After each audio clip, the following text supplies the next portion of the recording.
The origins of this figure over here is so shady that we can't be sure how many figure companies, those unknown companies out there that don't reveal their name, are involved with this figure.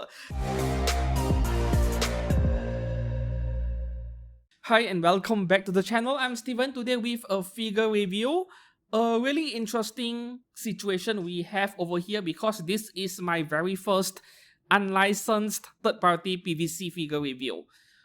If unlicensed third-party resin figures exist, why not PVC too, right? I never realized this possibility until about 2 weeks ago when Apex Toys announced their own Kamisato Ayaka figure, a genuine licensed figure by the way. And she went on pre-order last week. It got me thinking, didn't this figure already exist? And then after a quick search, yeah, the very same Kamisato Ayaka figure, well, not exactly the same, but we're looking at 95% similarity. The same figure already exists several months ahead, maybe even since last year. I don't know the exact timeline. So this is the one I'm looking at in front of me. Kind of the very same figure Apex Toys announced, but of course the Apex Toys version is going to be way better in terms of the quality and the details and everything else in fact. But we'll get to that in a moment on the difference between this one and the one Apex announced. There are some small differences. So this figure in front of me, this Kamisato Ayaka over here, this is a third-party unlicensed figure because in Genshin Global website, which they are selling this figure for $130 US, they did mention over there that this is a fan-made figure, which means, yeah, unlicensed figure. Just like, you know, to make your own fan art and then sell it in anime conventions, same concept, except that this isn't an artwork, this is an actual figure. Okay, and do not pay $130 for this thing. This thing is more like 25 or $30 before shipping. Yeah. This Kamisato Ayaka figure over here is 1:7 scale, about 28 or 29 centimeters tall, but that is all the way up to this hair strands over here, this floating hair strand over here. So she is more in line with a standard 1:8 or 1:7 scale figure. Otherwise, if you look at the head height, and yeah, I got her from Taobao, from this specific seller, this specific link in the description below, for about 150 Chinese yuan, which when you convert it to US dollars, it is less than $30 or so. So how did the figure turn out? The funny part is that this figure was being sold by a shop that sells bootleg figures. So we are kind of in a situation where bootleg figures and unlicensed third-party PVC figures are being grouped as the same thing, even though they are actually not. And as long we don't know the history and the timeline of that particular figure, like which one came first, did the genuine one come first or the unlicensed one comes first, we can't be sure whether this is a bootleg in the traditional sense or not. But at least for this figure of Ayaka over here, yeah, this is confirmed an unlicensed PVC figure instead of a bootleg because she came first before the Apex version. Okay, so before we move on to the actual figure itself, a quick mention about the box. So the unboxing process was fairly straightforward. I didn't need to include a separate unboxing clip in the front of this review because yeah, it was pretty short and direct, straightforward. This is what the box looks like, and you see there is quite an attempt over here to copy Alter's design when it comes to packaging for PVC figures, except that, well, it looks nice. I mean, the printing and the presentation is nice, but this has to be one of the crappiest boxes I've seen from any figure, from any figure company. There is no figure company mentioned at all on the packaging. We don't know what company made this, as if this is made by a white label factory. Yeah. And as you can see, the box is very flimsy, very soft, and during shipping, yeah, given that how couriers treat parcels, right? They treat your parcels like basketballs. It is no wonder that a crap quality box like this has torn apart a bit over here. And yeah, not very good. But what can you expect for $30 US, right? Less than $30 US. So To me, the box quality is kind of irrelevant over here for a figure which is basically bootleg pricing. Now moving on to the actual figure itself, this is where things get rather interesting because the sculpting department of this figure is actually not too shabby. It is decent.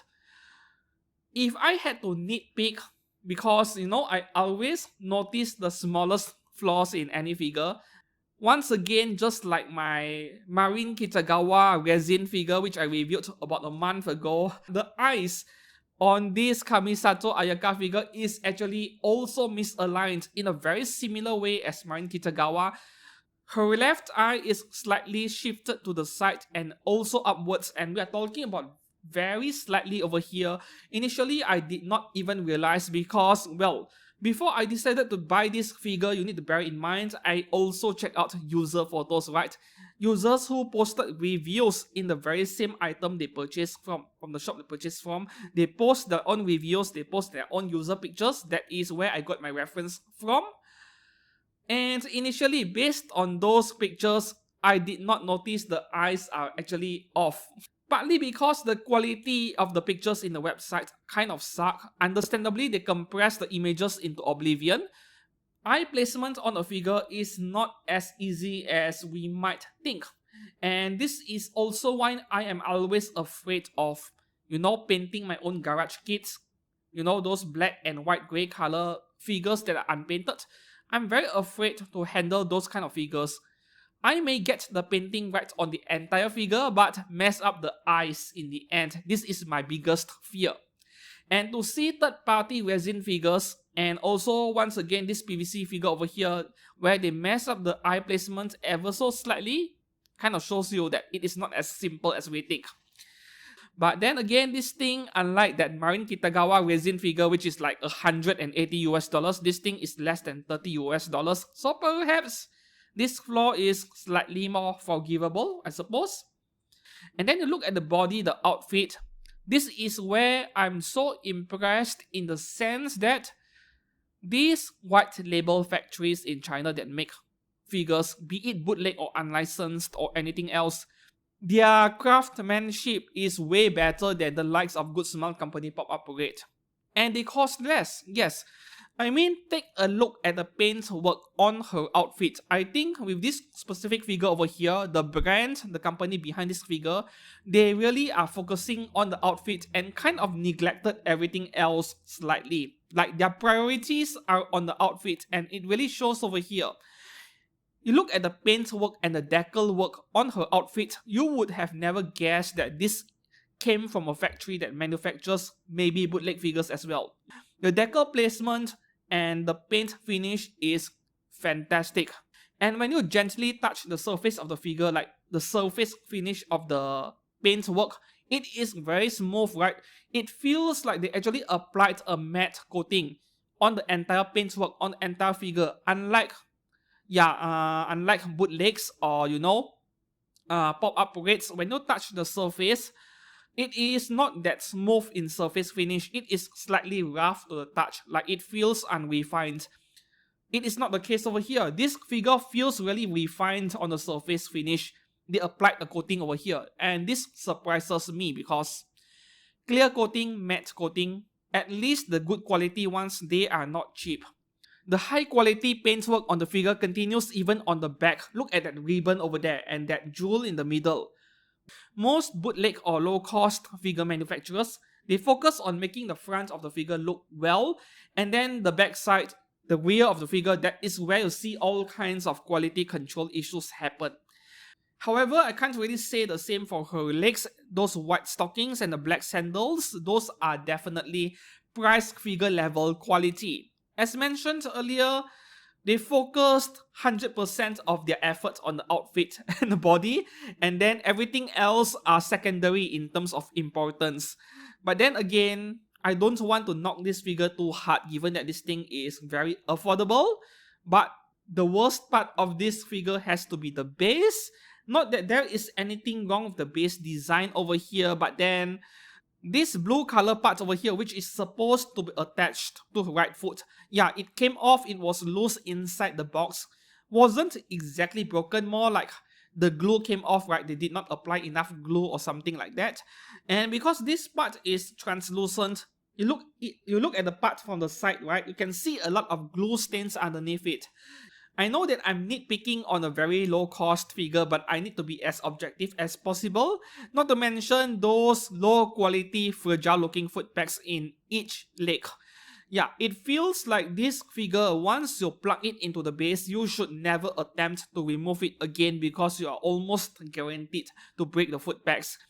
Needless to say, the stability of this figure is horrible. As you can see, very wobbly because of the poor support over there with only two very thin plastic foot pegs. So you'll want to be really careful when handling this figure right here. What am I going to do with this figure? I would love to, just get rid of her, sell her to someone who wants it, but I can't really do so because I need to wait for the Apex Toys version to come out and then do a comparison video. That is more than a year away, by the way. The Apex Toys version is coming out in September 2024. So there's still a long way to go. I'll just keep her somewhere else. So the first message I have for you guys over here is that do not pay over $100 for this thing. Please don't. You might be able to find her on AliExpress. I haven't did my research yet. And the second problem is that if you can counterfeit, if you can bootleg a third-party resin figure or any genuine figure, you can also do the same to an unlicensed third-party PVC figure. Which is to say, yeah, even though this thing is only $30 or less, there is a possibility where a bootleg of this very figure exists for even lesser, maybe $15, $20. So you need to be really careful when you go to AliExpress or anywhere else to buy this figure in case you're interested after watching this review. I am certain a bootleg exists for this figure. Here's an example over here costing only half as much, only 70 Chinese yuan, so that is like $15. It is kind of interesting that they even bother to bootleg a third-party PVC figure, which is already really cheap. But then, hey, if there is a market for it, they will do it, right? The second problem is that while I paid 150 Chinese yuan for this figure, we don't know how many different versions of this figure are there out there in the market, right? It is possible that there are so many different white label factories making the very same figure, different factory, different brand, but making the same exact figure with the same exact box, but the quality you're getting might differ.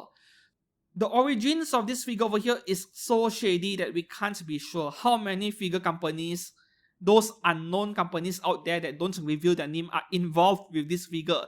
So there might be different gradings like grade A, grade B, grade C of the very same figure, and that is the issue over here. So if you want to be certain you'll get a good quality one, I have a link below which I purchased this exact figure from, but it is in Chinese, unfortunately. Yeah, so you might need help from a friend to help you buy it. Or maybe you go to AliExpress, right? You need to be really careful and patient with browsing the listings, and if there are product photos, like actual product photos from the seller or from buyers who posted reviews, yeah, please examine those pictures carefully before buying. This one over here is a relatively good copy, a higher end quality I would call it. It is a shame that one eye over there is slightly off, but other than that, this is a pretty well made figure and in some ways better than pop-up parades while costing less. From what I'm aware of, her hair flying up like this is based on the original character design in her character card in the game. I don't play the game, so I don't know, but this is what people told me, by the way. Apex has decided to change the ponytail. It is not flying upwards, it is just hanging down, and I actually prefer this because it looks a lot more natural. Personal preference. And the second difference, the more obvious one, yeah, the base.